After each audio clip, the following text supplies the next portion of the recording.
Good evening, everybody, and welcome to our Thursday talk with Monique Smith and Dr. Christina Collins. Thank you both for joining us.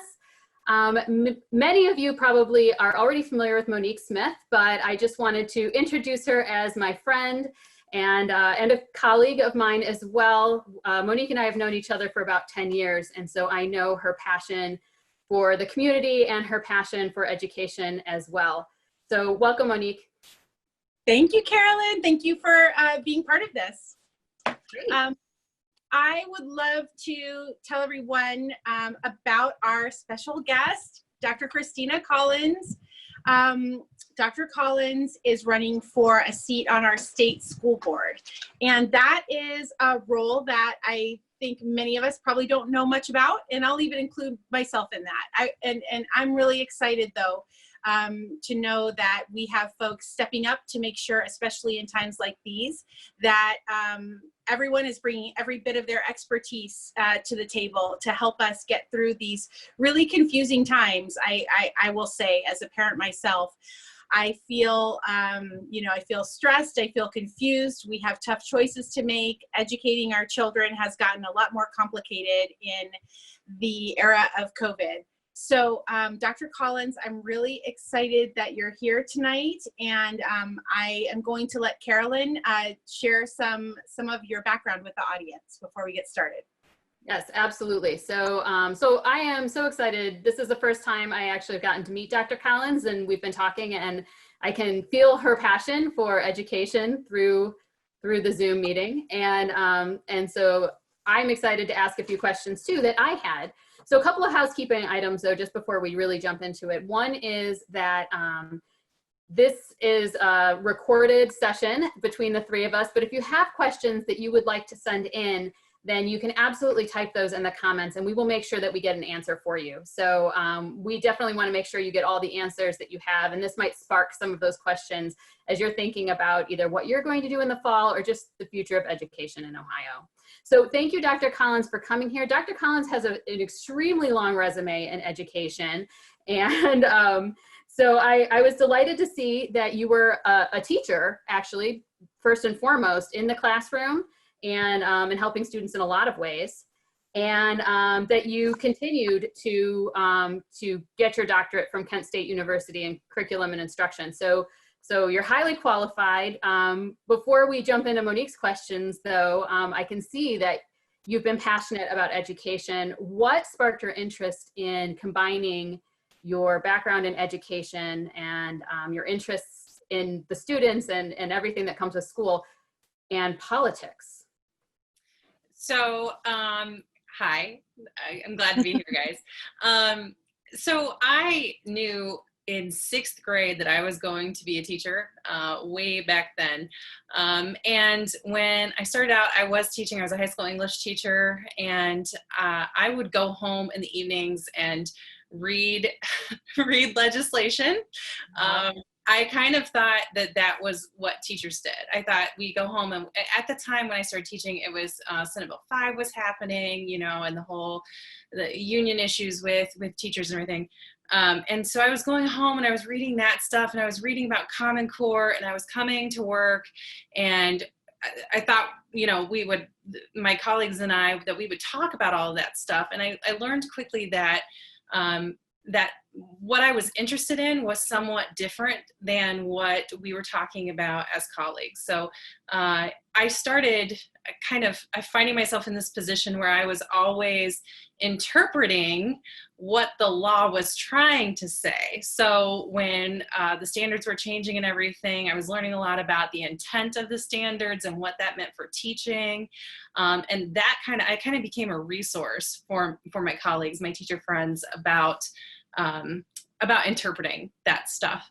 That took me then to OSU because I used to run a blog. And a lot of people question why people go into administration, and there are many different motivations for that. But my reason for going into motivation was because I felt like I was a filter for teachers. I felt like I was kind of weeding through some of the junk in policy to get to what really mattered for teaching. And that was why I went to OSU. I was training across the state. We were talking about Common Core standards, and I was able to say, this isn't going to matter long term, so focus on this part. Which brought me into being a curriculum director. That was really my job, was again filtering through all of the noise of policy. And being in the position that I am now, that I'm an adjunct professor at Kent State, I have some available time, and I thought this is kind of like a perfect scenario for me, because we are in a situation in education where we can kind of throw out a lot of the noise that we've adopted over these years and really refocus right now on what matters for kids. So that's kind of how I've channeled all of that passion and advocacy into something that I think will hopefully have impact across the state. Well, that's amazing. And I have to say that's what I personally want as somebody who's a representative for me and for my family, is somebody who is doing all that filtering and combining that with the expertise in that field. So, so I think that's great. Well, I'm going to leave you in Monique's capable hands to ask some of the questions that we had for you today. And then I'm going to join you both to talk about some of the user submitted or listener submitted questions that we had. Awesome. Great. Well, thank you so much. Dr. Collins, you, I think, sort of just gave me a nice segue by talking about this idea that the times that we're in and the challenges that we face can actually be a huge opportunity to wipe the slate clean and start from scratch and come up with completely creative new ways to educate our students. So I'd love to hear from you a little more detail about that. If you know, do you have some specific suggestions or ideas on how we would make those kinds of changes? Yeah, absolutely. So one of the things that I've seen a lot of superintendents saying on Twitter or social media recently is that in this case, the state has said, as far as the pandemic and handling restarting schools, that that's all local decision. So we have administrators who have no training in opening a school in a pandemic, who are figuring out how to open a school in a pandemic. It's all in their hands. But the things that educators are trained to do, which is to figure out where students are in their learning, figure out where they need to go, and figure out how to get them there, those are the very things that aren't left to local control. So we have this standardized testing system that is a state level measure of how we're doing in our districts, and it's outside of the people that are in the district. So again, local control on something that you have no training for, and no local control on something that you do have training for. So some of what I would really like to see right now, I know there's legislation pending again to extend the moratorium on standardized testing, and I would love to see us really decrease, if not completely do away with our standardized testing system. Local districts have assessments in place that allow them to see where their students are in their learning. And I would like to see us give some local control back to that, as well as with the state report card. Interestingly, in the spring, a lot of committee recommendations went to the State Board of Education on changes to the report card. And a lot of those changes are good suggestions. They suggest doing away with certain measures that don't make sense, rethinking the ABCDF scale. So I would like to see those recommendations go somewhere, especially since we haven't had testing for the last year. We may not have testing this year. So do we have to have testing in the way that we've always done it in order to continue to move forward? So there's some of the specific things that I think would be really interesting to look more at in depth right now. Yeah, I mean, I think I'm in favor of those things as well. I think that it feels to me as a parent that there is an excessive amount of testing, and I'm not sure if the amount of testing aligns with the amount of benefit that we get from that testing. And I look back to my own time in public school as a kid, and I feel like I remember one major test a year. That was the one where we had our sharpest number 2 pencils ready to go, our quietest classroom for 2 days straight. We took our little tests and filled in our bubbles, and then we moved on with our school year. And now it just seems like my children have test after test after test. And, I do hear my oldest child express a little bit of anxiety about those things. And I tell her that these tests are just to find out where you are. You don't need to feel nervous. But, I am completely with you on rethinking this whole idea of what we're testing and why we're doing those tests. And I love the idea of giving local control in areas where there is strong expertise and not in these other, I do think that many of us gave the governor credit for how he handled things at the beginning of the pandemic, but I was disappointed when he threw all of the responsibility for coming up with reopening plans for schools to the local school districts. And I am a little distressed to see the amount of pressure that they are experiencing as they somewhat desperately try to navigate their way through this difficult, unprecedented time. These folks on school boards are essentially volunteers. They're not making huge salaries.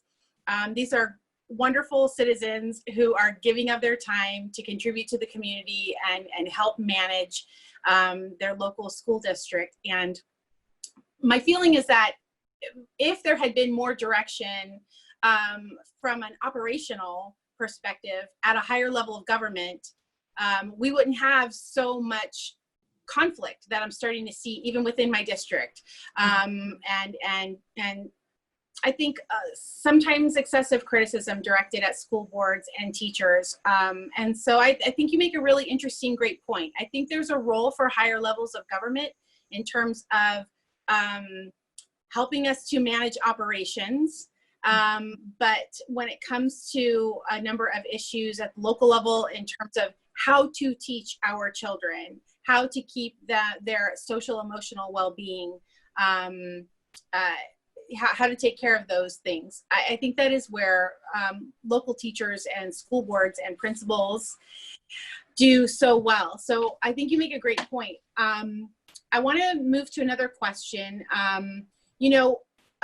What are some innovations that you can think of that would help Ohio families and strengthen Ohio schools, again, in the spirit of taking this opportunity maybe to reimagine how we do education? You've talked about more local control, but do you have some ideas for, I'm thinking of technology.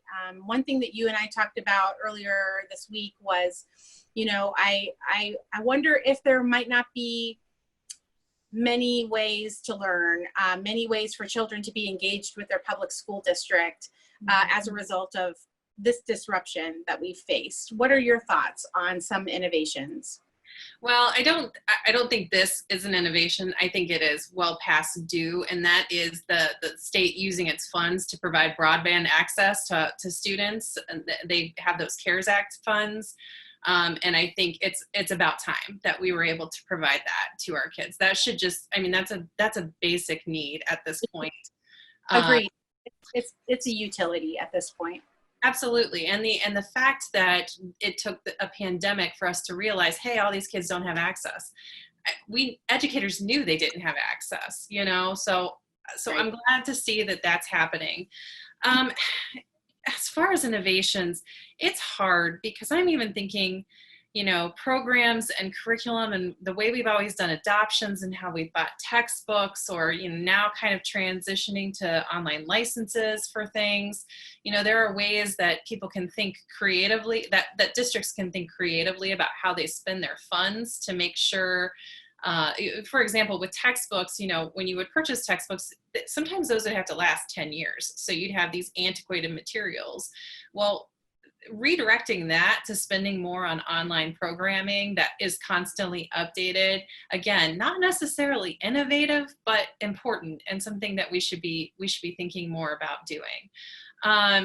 Gosh, I hate to say it, but so much that we would consider innovative to me is just basic level at this point. Like, we should be providing all day kindergarten for all students across the state of Ohio.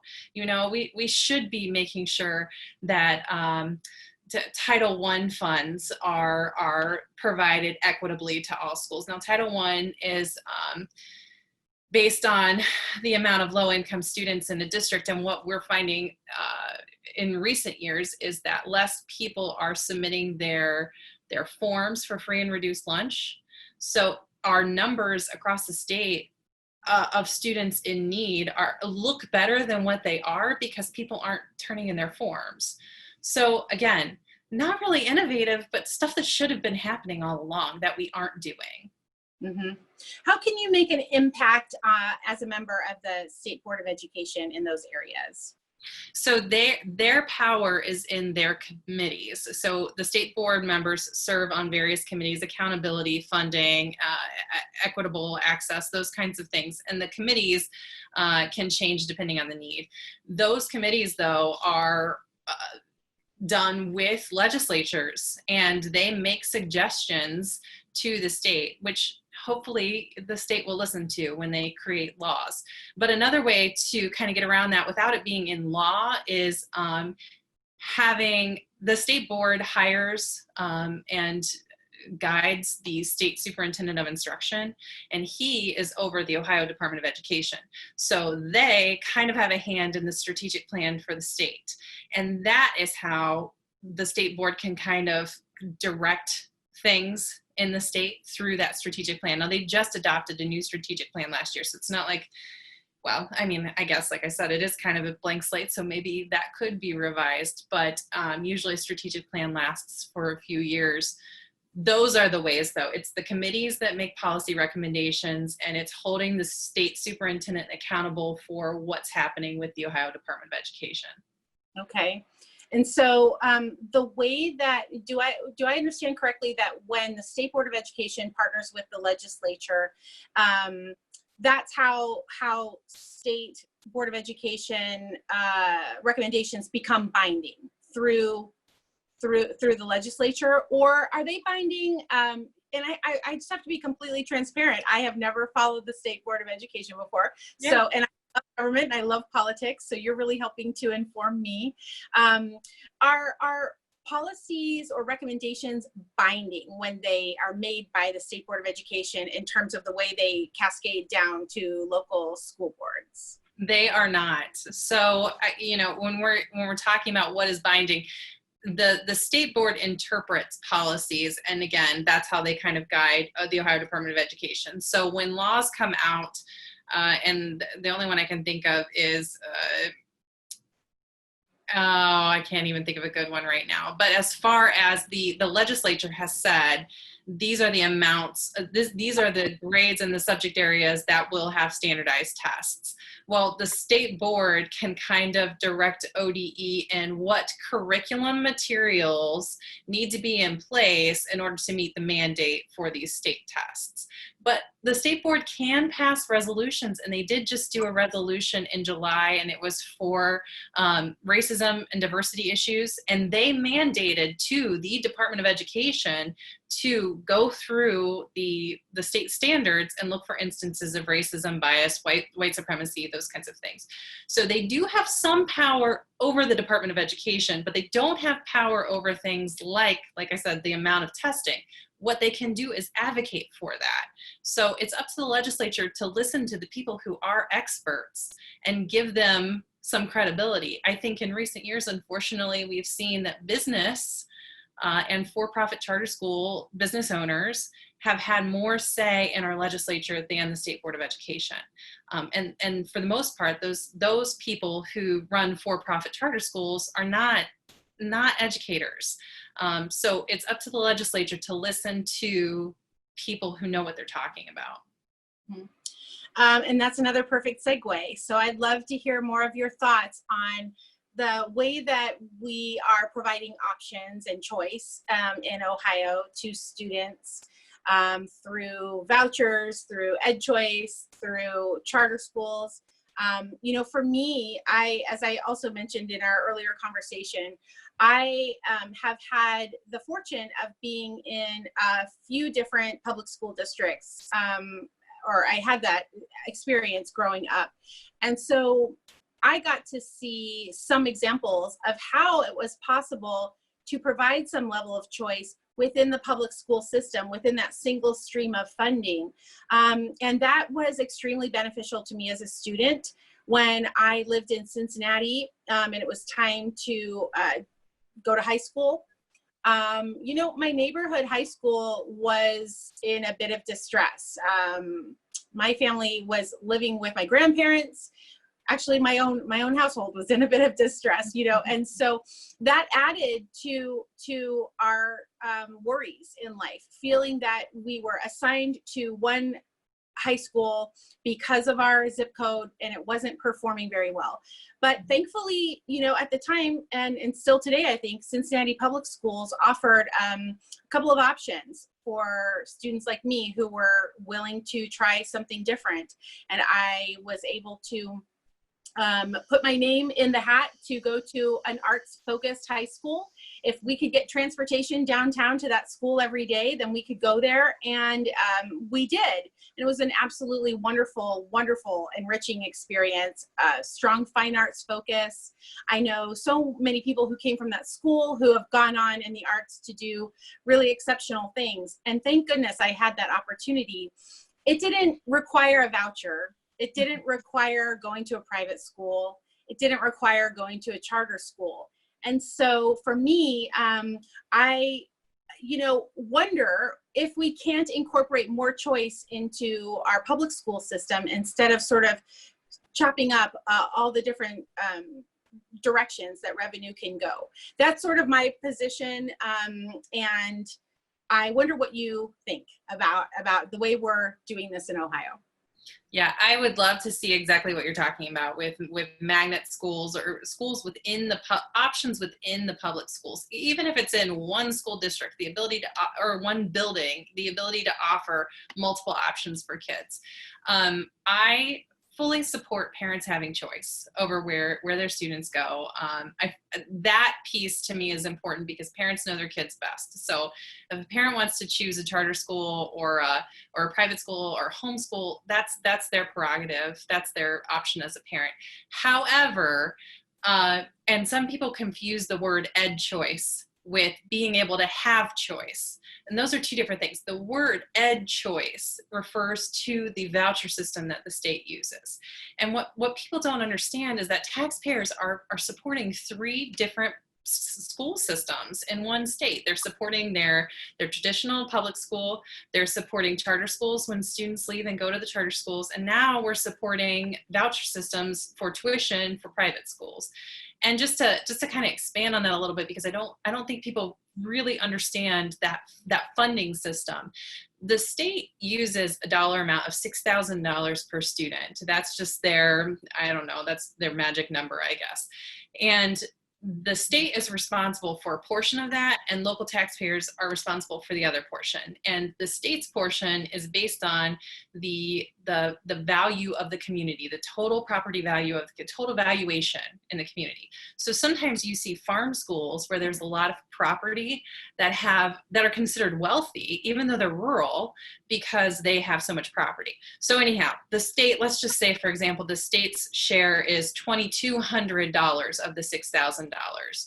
When the student is in their traditional district, that total $6,000 stays in the district. That includes that state piece and the local community piece. And again, that's the part that the school district levies for and campaigns for and fights for from their public. And the part that increases every 5 to 7 years when a levy cycles up. Now, when that student chooses to go to a charter school, the full $6,000 follows the student to the charter school. So it's not just the state's share, it's the state's share plus the local taxpayer dollar that goes to the charter school.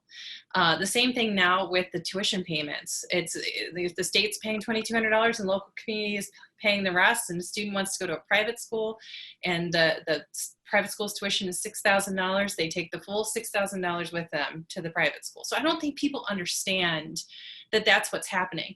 The quality of the charter and the quality of the private school, to me, is kind of not the issue. The issue is how we are funding those systems.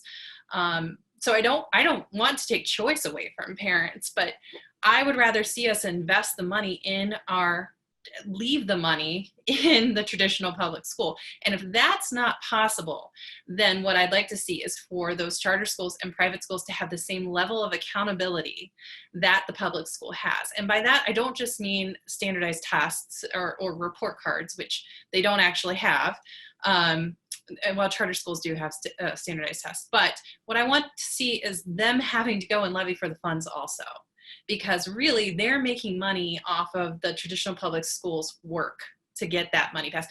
And you mentioned earlier, with parents being frustrated right now with schools, it tends to be the case that communities that are frustrated take it out on their districts by voting down future levies. So we have set up a situation right now where people are angry. It doesn't matter what schools are doing. They could be all online, they could be all in school. It doesn't matter. There is a group of people who are angry right now.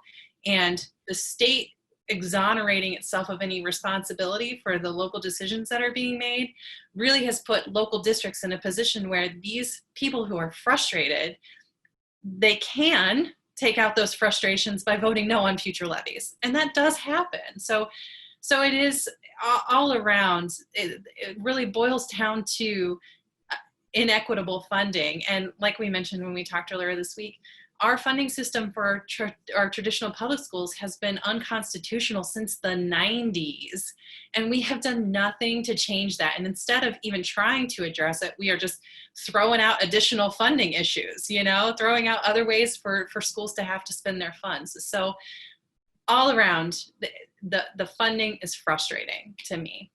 Mm-hmm.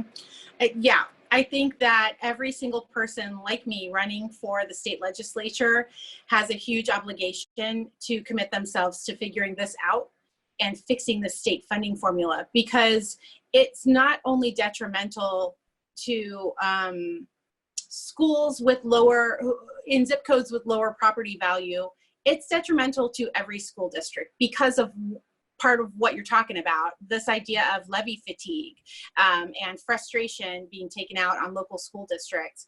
I just don't think the system works as it is. And the Supreme Court has told the legislature repeatedly that they're obligated to fix it. And I know that I, for one, would, be honored to have the opportunity to work on that. And I think it's every single legislator's responsibility. And I know that there are lots of folks who would be my colleagues in my caucus, in my party, who want to work on that. And so I hope that we'll have a chance to do that next year. That's one thing that with the change in leadership that we've seen as a result, unfortunately, of the scandal that was happening at our state house, it's encouraging to see that now there is a person in the speaker position that the majority party has put into place, and it's a person who at least has tried. Representative Cupp has tried to work on fixing school funding, and I find that hopeful in terms of finally possibly getting this issue fixed. It should be a top priority. Yeah.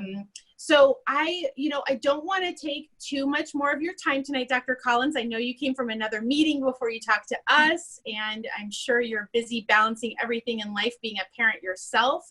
Dr. Collins, actually, speaking of that, do you want to share do you want to tell us a little bit about what you are juggling? I know you're a parent. Do you want to talk about, you have children? How many children do you have? If you're comfortable telling us sort of like what part of the state you're in and what part you would be representing should you be elected to the State Board of Education. I think we should cover those basics. Yeah, absolutely. So I am a mom. I have 4 kids, 11, 10, 4, and 2. And my 11 and 10-year-old, 11-year-old is going into 6th grade, so she's going to be in a new building this year. And my 10-year-old is going into 5th grade, but she is also going to a new school, so she's going to be in a new building this year. I do adjunct at Kent State, and I actually, it's it's actually great timing because I just finished designing a course for their new EDD program, which is the Educational Doctorate in Integrated Leadership Studies, I believe. And so doing all of the work of designing a 100% online class is like, I understand what the teachers are experiencing right now and how stressful that is, and just the amount of having to hand over control and hope that kids are learning. And in this case, it's doctoral students, but just hoping that people are learning what you wanted to learn. This district, District 5, is very large and very diverse. It covers the full counties of Richland, Ashland, Wayne, and Medina. And it is half counties of Cuyahoga, Summit, Holmes, and Stark. So it's very large, and I'm really focused on trying to build networks within each county, and that seems to be coming along. So yeah, those are some of the things that I have that are in the works right now. Okay, very good. So it sounds like you have your own things to think about when we talk about school reentry and going back to school this year, and you have so many different grade levels in your own home to think about. I think before we go, I would just love to hear from you as a parent, as an educator. Do you have any advice for all of us trying to navigate these uncertain, stressful times? And sort of how are you thinking it all through as a parent yourself? Oh, it's been hard. Spring was definitely difficult, so I can completely relate to people that are talking about how their kids were learning at home. That was a new challenge to me. I guess for me, I trust that the schools are going to do the best they can. Our district actually just made the decision to go all online for the first 4 weeks, and I do feel like that's a sense of relief to me, because it's like, okay, the decision's made, and now I can move forward, and I don't know what it's going to look like week after week after week. But in the meantime, coming from someone who, if you had asked me a year ago, I've always been the mom who was like, oh my gosh, I can't stay with my kids that long. I have got to work. They drive me crazy. I felt that way. And when everything closed in March, I kind of panicked about it, because I was like, oh my gosh, what am I going to do with these kids? All the time? I got to be with them all the time. But I kind of find this situation as a mom and an educator, I just keep thinking, like, this is time that a lot of generations have never gotten to have with their kids, and we're getting out and we're doing stuff, and we're going to parks, and, we're baking stuff at home or whatever, and just having some sort of schedule and just the time with them. I just keep thinking, like, maybe this was just an opportunity to hit pause, and recognize that they're only getting older. It's not slowing down, and so just trying to take advantage of that. And the learning part of it, again, coming from someone who's been like standardized tests, got to teach standards, we got to obsess, we got to figure out where they are. I'm like, the learning is going to come, they're going to be fine. It's going to be fine. They're going to go to college if they're going to go to college. I just have to take a step back and just focus on, this is just my time with my kids, and everything else will work itself out. So yeah, I think it'll be so interesting to see how teachers deliver content, in this world. And I know that working parents, and especially working mothers, are in a tough spot. Carolyn, I know you live it every day. And I just hope that employers can be flexible and understand that everybody's just trying to make the best of this, and that there may be hours of the day when parents have to be focused on their kids, and there may be hours of the day when they have to shift, and they can maybe work on all of their work responsibilities at a different time. And we may not be able to do all of those things in the traditional way at the traditional hours of the day. Some children will be going to night school, and that's okay. We're Right. all going to get there. I just hope that we all support each other and encourage each other as much as we can, because this is tough on everybody. So thank you so much for your time, Dr. Collins. I'm so excited that someone with your level of qualification is stepping up to run, and your expertise. And I just can't wait to see how your campaign goes and how you do. And I'll be cheering for you. Oh, thank you. Thank you so much. You're so welcome. Carolyn, thank you for hosting this, and I'll let you close it up for us. Yeah, just to jump in with, we did have some questions that had been sent in, and I'm happy to say that the two of you covered them, which is really cool because, you know, these are the things that parents are talking about right now. I mean, I know that the idea of school choice gets talked about, and in the state of Ohio, thank you, Dr. Collins, for really explaining that and what that means to our state. And certainly pandemic learning has been something that all of us are dealing with. And as Monique said, you know, having employers that are able to be flexible and willing to be flexible with parents, and you know, as we work our 18-hour days, you know, between learning, or even just for my daughter's just a single kid, so I'm her only companion sometimes. So, you know, that's what we're doing. But so I appreciate the conversation. I think it is relevant to so many of us right now.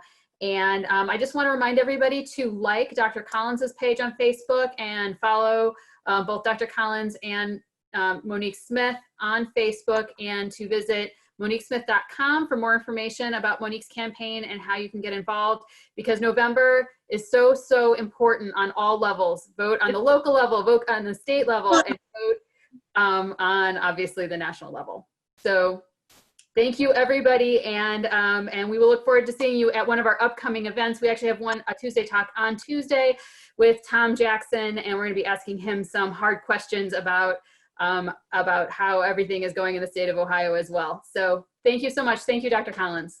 Thank you. Thank you, guys. Thank you.